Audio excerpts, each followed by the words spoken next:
আপুদের পার্সেল এবং ক্লাস শেষে একটা নন ব্রাইডাল ইভেন্ট কীভাবে কি একসাথে করলাম সেটা নিয়ে আজকের এই মিনি ব্লগটা আপনাদের সাথে শেয়ার করছি। তো হ্যালো এভরিওয়ান, আসসালামু আলাইকুম, this is me Sadia from NSR by Sadia.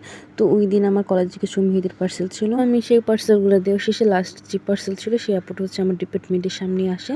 তো আমি যাওয়ার পরে সে আমাকে হচ্ছে 2টা ফুল গিফট করে, মানে গোলাপ ফুল। তো আপু বলতেছিল, রাত্রে বলতে যাবো, তোমার জন্য একটা সারপ্রাইজ আছে।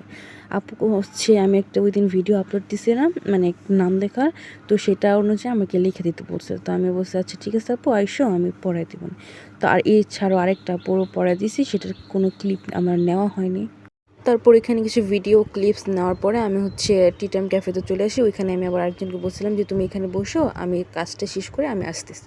পর ওইখানে কাজটা শেষ করার পর আমার লোকেশনের কাছে যে আপুটা ছিল, যে বুকিং করেছিল, তার বাসায় চলে যাই।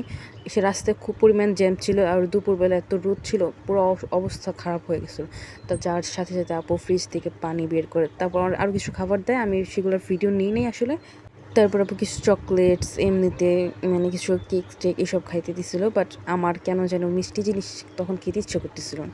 তারপর হচ্ছে আপুর কথা মতো আমি আপুর ডিজাইনটা শুরু করে দিই হাতে, যদিও তার হাতে একটু চিকন ছিল। এটা হচ্ছে সেই ভাইরাল ডিজাইন যেটা ফেসবুকে খুব ট্রেন্ডিং আছে, সবাই কম বেশি এটা হাতে পড়েছে। তারপর আমি হেঁটে পড়তে পড়তে আপুর সাথে অনেক কথা হয়েছিল, মানে কাজ করতে তাই লেট হয়ে গেছে।